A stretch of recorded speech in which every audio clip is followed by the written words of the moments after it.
Hey everyone, this is Heidi with another knitting video tutorial for you. If you're a fan of Kate Middleton or the royal family, the soft curve stitch might be one you want to try out.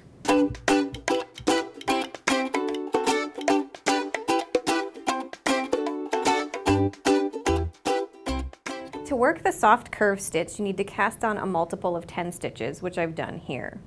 Now the first row starts with a purl one, so you're going to need the yarn towards you to start this guy. So we're going to do purl one, and then we will knit one. Easy enough, right?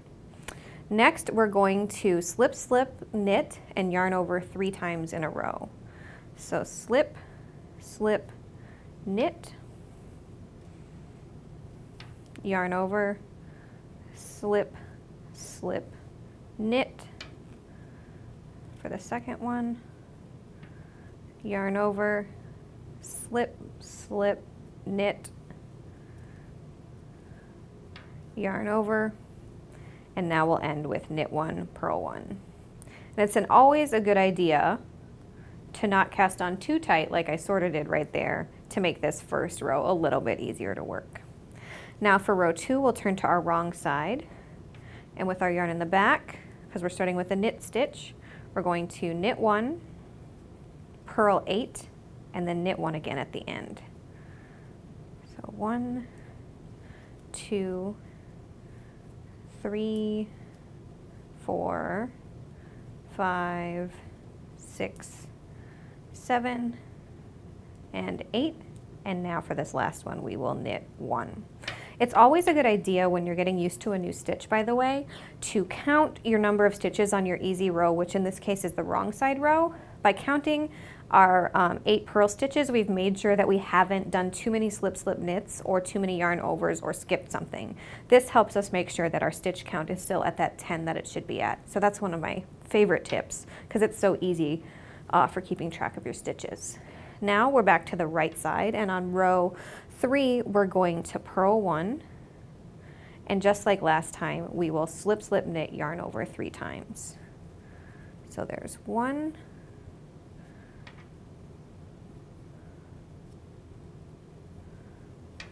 2, 3, yarn over, and now we will knit 2 and purl 1. And just like before on the wrong side, it'll be a knit 1, purl 8, knit 1.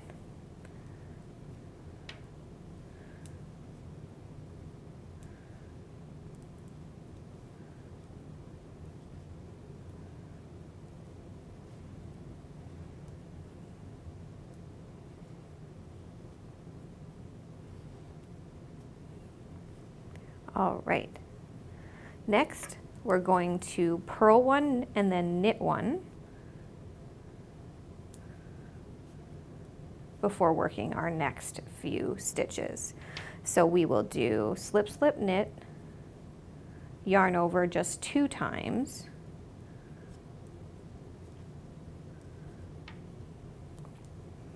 and now we'll end with knit 3 and purl 1. And just like before, our wrong side row is knit 1, purl 8, knit 1.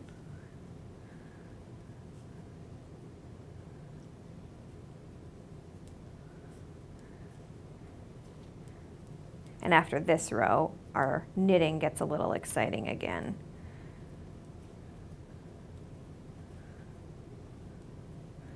And this is also a good place to check to make sure that your stitches are still the right number. So 2, 4, 6, 8, 10, we're all good. Now for this right side row of row 7, this is where stuff changes up from just the yarn overs that we've been doing to this point in this stitch. And for this section, you are going to need either a double pointed knitting needle or a cable knitting needle like this one. So what we're going to do is start with a easy purl 1 stitch. Then we're going to grab our cable knitting needle and grab 2 stitches off of our left hand needle and swing it to the back of our work. So if you're comfortable with cable knitting, this part will be easy for you. Next, making sure that our yarn is in front of those stitches on our cable needle, but behind our left-hand needle. We're going to knit 2 stitches, and then we're going to knit 2 stitches from our cable needle. One thing you can also do is simply bring your working yarn to the front and put those 2 stitches back on your left-handed needle. I like to do that just for less things to juggle, but you can do it however is most comfortable for you. So we've crossed the 2 stitches over to the right, and now we're knitting the 2 stitches that were on our cable needle. Then we'll finish with a knit 4 and end with a purl 1. And just like always, our wrong side row is worked the same, which is knit 1, purl 8,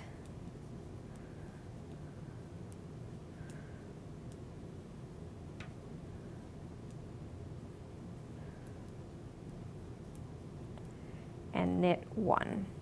Now for row 9, we will do purl 1, knit 8,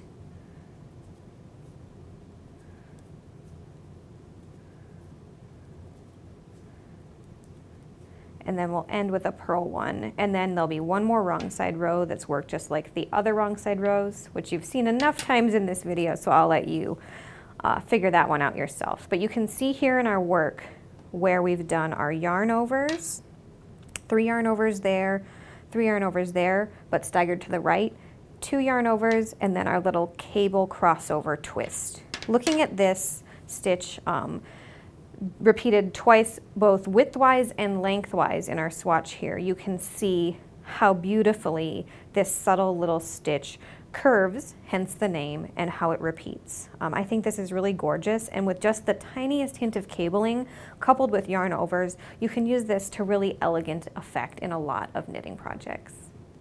This beautiful subtle stitch would be right at home in a sweater or baby blanket project, or even an afghan if you're feeling ambitious. If you have other ideas for great places to try this stitch, let us know in the comments, and also let us know there if you have any questions. Don't forget to tune in again soon for more knitting video tutorials.